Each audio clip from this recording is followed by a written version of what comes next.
Assalamualaikum warahmatullahi wabarakatuh. Good morning everyone. Thanks for watching my video. In this video, I'm going to be talking about my last research entitled Natural Language-Based Financial Forecasting of the Return of Jakarta Composite Index using Superfactor Regression on Financial News Page. I'm Audi Aprilian from Statistic Department. Thank you to Anwar Fikrianto MSc PhD as my supervisor and Dr. Bagus Sartono MSc as my co-supervisor for helping me until this time.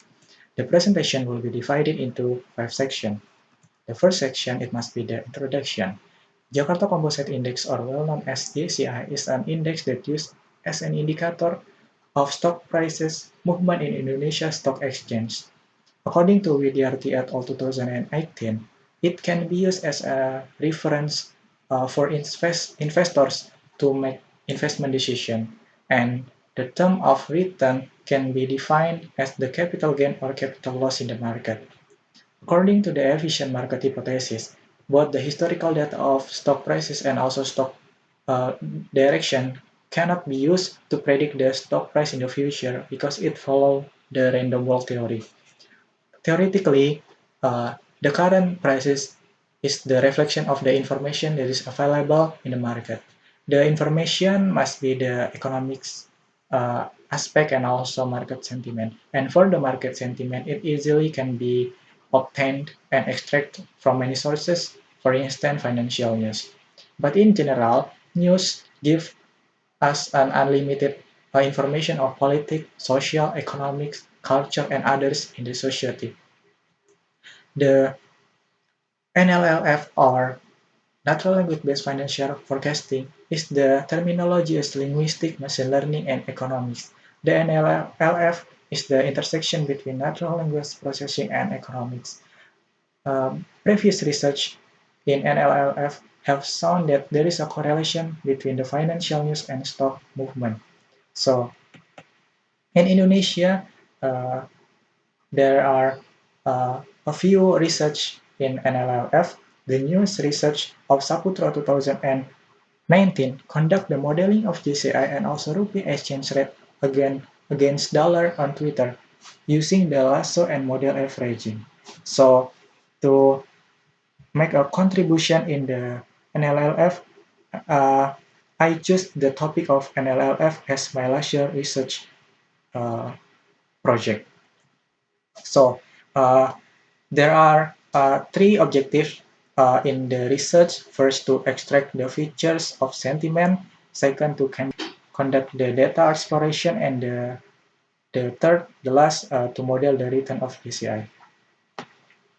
For the next section of methodology, the data consists of the response and the predictors. For the predictors, the research of Saputra 2019 recommended for variables that uh, can be used in the NLLF analysis, such as the percentage for both positive and negative sentiment, volume work, and the average of the FIDF.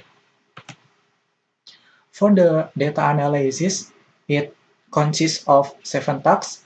The data modeling requires the superfactor regression as the data mining methods that can be handling the time series data and using the kernels of linear, polynomial, and also RBF. To evaluate the model, the research used the RMSE, MAE, and also Bayesian correlation. Okay, for the result and discussion, first I'm going to be present the text pre-processing. First, the scraping process to obtain the data from many sources, for instance, OKZone, Detik, and also Kompas. The next process is the tokenization, where I remove the punctuations, symbols, and to make a sentence into its lowercase. And the next process is the text normalization. Use the Nazif and Adriani algorithm 2007 that is available in our package. And the next process is the stop word removal, where I remove several terms that have no significant meaning in the sentiment analysis. And for the features extraction, sentiment mining using the lexicon-based approach as the method, and also I check the sentiment manually over the 18,000 headline news in 2019.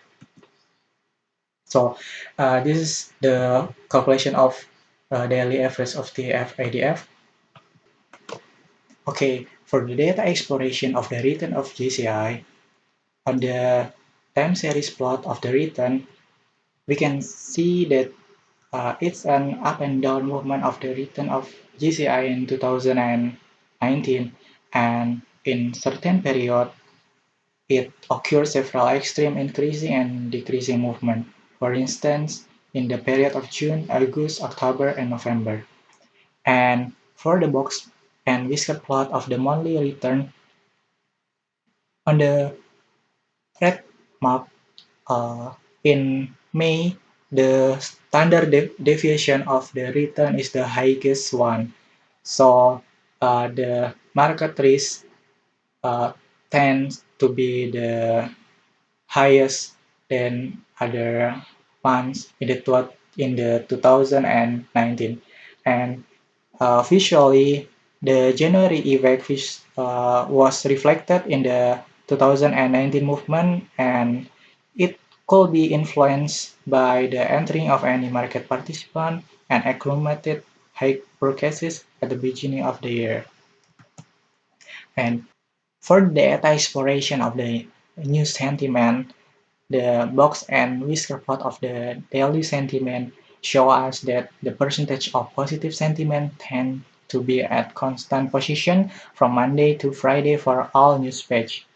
And lastly, the standard deviation was at the highest position on the weekend, Saturday and Sunday, which occurred over the news pages. And for the stack bar plot of the financial news sentiment in Detik, the differences in proportion for both positive and negative sentiment was approximately 0.1. But on the weekend or Sunday, the proportion of the neutral sentiment doubled by 0.38, exceeding the proportion of negative as well. For data modeling, it involves the grid method and a lot of hyperparameters.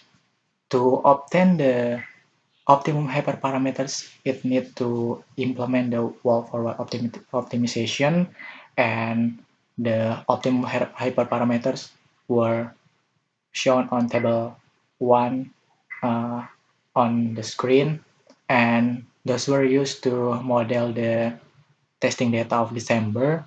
And for the linear kernel, the Pearson correlation is negative.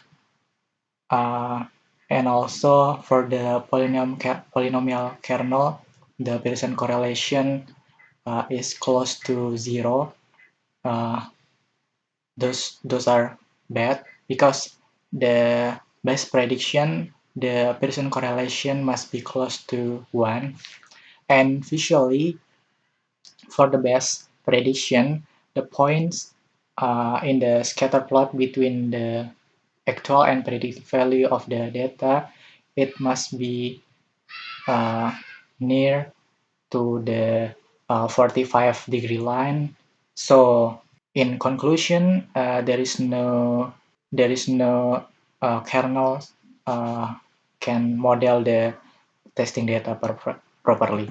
And for the kernels, RBF could be the one of the best kernel because it had the smallest RMSE and the highest Pearson correlation, but the kernel is bad to model because the evaluation and the scatter plot is bad, and also the finding of the research is that the previous research of Saputro probably obtained a good model because it had no data validation in order to validate the model. So as if the predictors were good enough used for modeling. So, the conclusion of the research: first, the characteristics of the news sentiment over the news page visually look similar in weekly aggregation. And the second, sentiments over the weekend were dominated by the neutral and also found that sentiment ratio increased over the news page. And the last, the predictors, as the result of feature extraction, statistically failed to model the return using the kernels of SVR. Those are the reference for writing the paper and uh, writing the presentation. Thank you for watching the video. Assalamualaikum warahmatullahi wabarakatuh.